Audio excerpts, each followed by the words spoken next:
What are your views on if buying isn't owning, then pirating isn't stealing? AutoCAD. I say this every fucking chance I get. The program hasn't had a significant update in the last 17 years, yet they spew out a new update with more useless bloat every year. I'm currently using the version from 2013, but only because that was new when I was starting out. I might as well be using 2007, which I used in uni. And hashtag X200B. In the last 5 to 6 years they killed off permanent licenses, cost about $2,000–$3,000 for life. Replaced them with subscriptions, cost about $2,000–$3,000 for 1 year. Stopped allowing activation of older licenses on newer Windows. You can't activate an original 2013/14 AutoCAD on anything newer than Windows 7 because it's not supported, even though pirated versions work like a dream on Win 10/11. And hashtag X200B.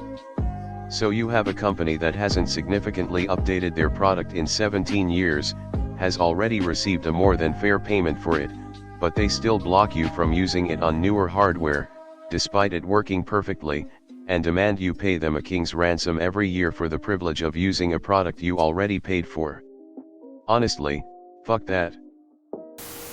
I'm a reasonable man. And I'm willing to pay reasonable prices for goods and services. But when all of a sudden the goods and services are parked out to 15 different streaming platforms all expecting full price, and the good when purchased can be lost at the drop of a licensing agreement. Well, frankly, I don't find that to be very reasonable. And since you, the companies, want to try and fuck me for all my hard-earned money, I'll just go ahead and fuck you right back. Many years ago I watched a talk by Gabe Newell, Steam, talking about piracy. He said piracy is fundamentally a service problem. If the pirates provide a better service than the legit sources, then people will pirate. He was talking about how when he was expanding Steam into Russia, everyone in the industry told him it was a terrible idea because you can't make money in Russia because everyone pirates. There will always be people who pirate no matter what, you can safely ignore them because they were never going to be customers in the first place. It's the people who would pay for it, but choose not to because it's easier to pirate that you have to worry about. Those are your potential customers, your actual lost sales due to piracy. And guess what? Steam was wildly profitable in Russia because Steam provided a better service than the pirates, so the people who might buy did buy. Another great example of this is in the early 2000s there was a huge fan sub community where people in Japan would record anime off TV as it aired, and the fan subgroups would race to be the first ones finished subtitling it and release the torrents. We're talking about the third release being 45 minutes after the 30-minute episode aired. They were absurdly fast. After a couple of years, this new thing called Crunchyroll started up and hired some people from the biggest fan subgroups and got the licensed content directly from the studies and released the subbed content almost as soon as it airs in Japan. And guess what service is still wildly popular, and guess what happened to the pirating fan sub community? At the height of Netflix, a critical point was reached where there was more legitimate streaming service traffic than pirate traffic. Because Netflix was provided a better service than piracy, so the people who might pay for it did pay for it. And it showed. But now, piracy is as rampant as it ever was because the pirates provide a better service than the legitimate sources. Hell, sometimes I can't even find a legitimate source. There's a bunch of websites out there dedicated to telling you where whatever show you're actually looking for is streaming, but even that's hit or miss. Nobody wants to go through 3 different services to merely find the service they need to use in order to watch what they want to watch. And worse, the services inshitify themselves, and even if you pay for the service you still have to deal with obnoxious advertising. At least with piracy you only have to deal with ads at point of download. I was against pirating, but fuck the company's recent greed. If I paid for it, I should be able to forever use it. I paid for the product, not a damn license agreement. Edit, to nip in the bud the actually. Comments, yes. I am aware I'm paying for the license. My bottom line and point is that if the license says they can revoke my right to use the product, fuck them. I paid for it and should be able to use it forever. Take it away from me, and I'll steal it back from you. Example, when they won't even sell you software to own, but make you pay for a monthly subscription to use it, I have no problem with people pirating copies. There are many other analogous situations. The business model for most disruptors is a huge rug pull. 1. Provide a significantly better service at a fraction of cost. 2. Use unprecedented levels of VC funding to dominate a market and destroy traditional competition, while not giving a shit about losses. 3. Once you've scorched the landscape, jack up prices and limit service. Ultimately, there's no fine print that can cover such a departure from reasonable expectation of service and pricing agreements. One of the consequences of aggressive price gouging is increased delinquency. This is absolutely built into the model, and whining about piracy should be considered more of a PR strategy to boost compliance rates, than a genuinely complaint of injustice. I pirate one piece and so does everyone else, and it's still one of the highest earning pieces of fiction. I was paying for 4 different streaming services only to have the movie I wanted to watch on a 5th. I subbed to Prime and then I still was asked to pay even more money to rent the movie. That was my breaking point. I unsubbed from everything and found a free website where I can stream everything. For free. Stealing from thieves. As a pirate, well, it's obvious what my stance on this is. There are already several instances of corporations removing content you supposedly bought, without any refund or voucher in exchange. But as long as access to the content depends on you having an internet connection and a launcher, you really haven't bought anything. This has always been obvious to me. My video games, software, and media can be accessed whenever I want from my storage devices. And as long as I back them up, they will work forever. I'm not paying money to have a worse experience and be uncertain about the future availability of what I have supposedly bought.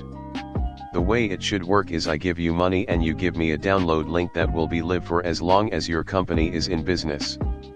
And the content works offline and with no accounts needed. Anything less than that is not ownership.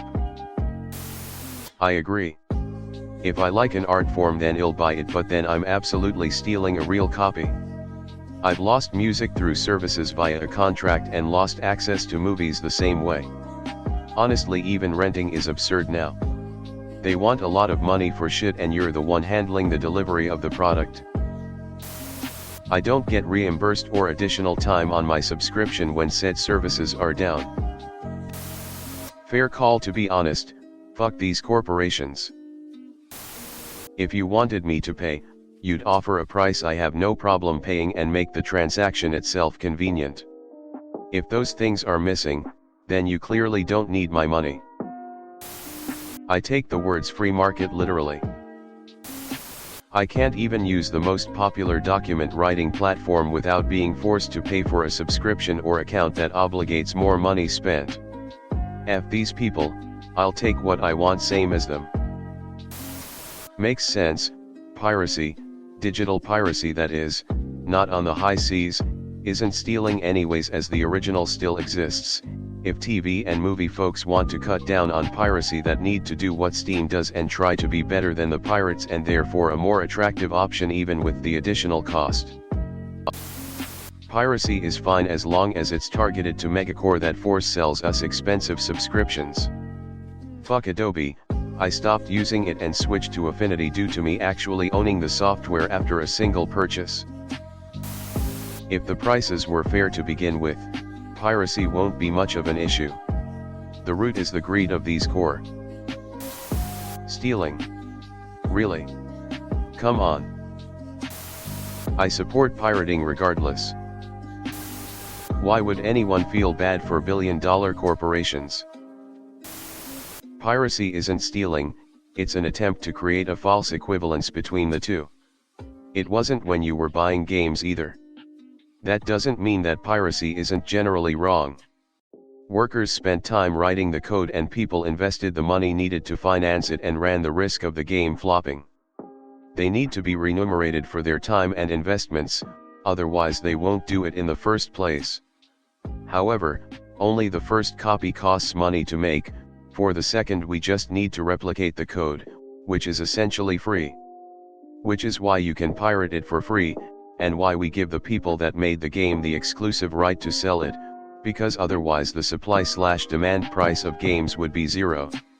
Unlike stealing though, the corporation only loses the reward they should legally receive for their work, when a pirate copies a game. And possibly not even that, if for example a pirate downloads a game they would never buy, to try it out. Everybody has their hand in my pocket, I get back what I can. Define owning it? Actually define it. Because if you're paying for access then what you owned was the access, not the content. What we should do is not fall for the trick in the first place. Buy the show on physical media. You now own it forever, or at least until the media degrades. Anyway, streaming services are bullshit. Was it Pittsburgh stealing though? I'm not some tech guy by any means. But when the UFC and ESPN went to $86 for a PPV, I figured out the basic high C's. With ESPN Plus and PPVs, it costs $1,200 a year just to be a fan of one organization, of one sport. Fuck all of that.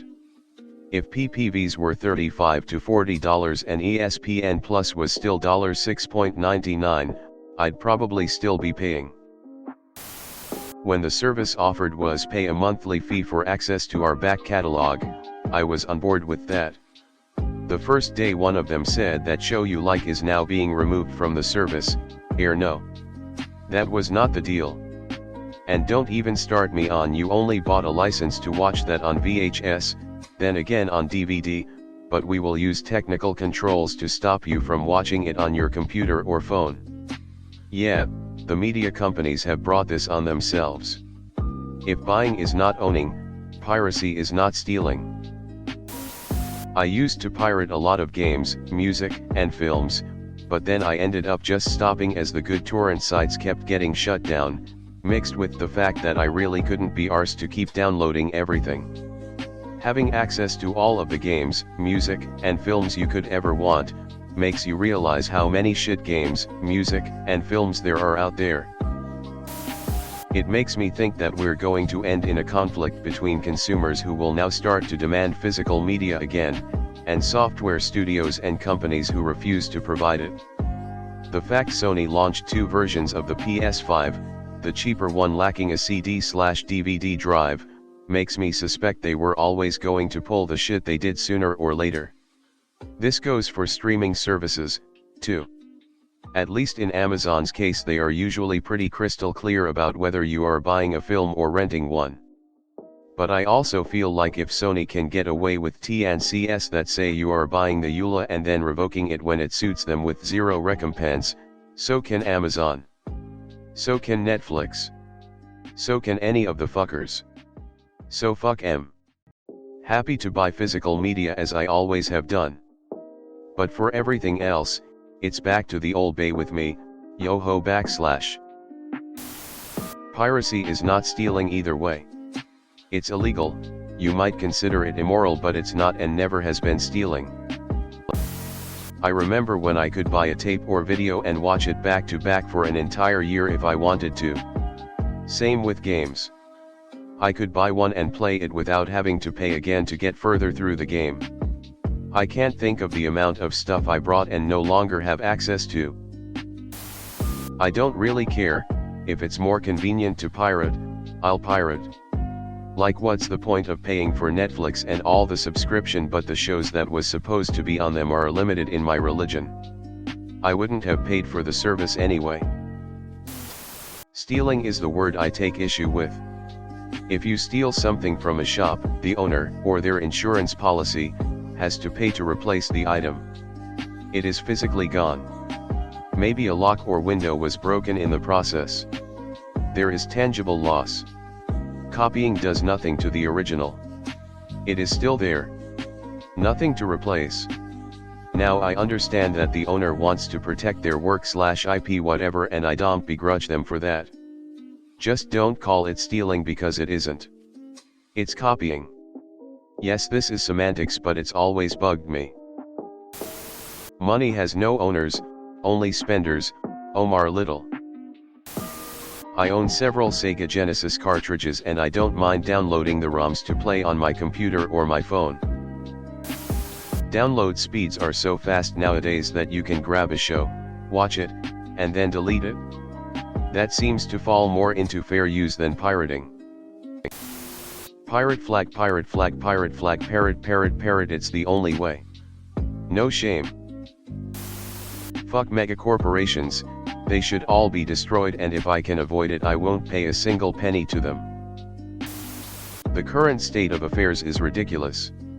You've got Amazon Prime asking $8 to purchase Miracle on 34th Street. It's in Disney Plus. So you buy a month of Disney for the price of buying one movie. It's the same as it's always been.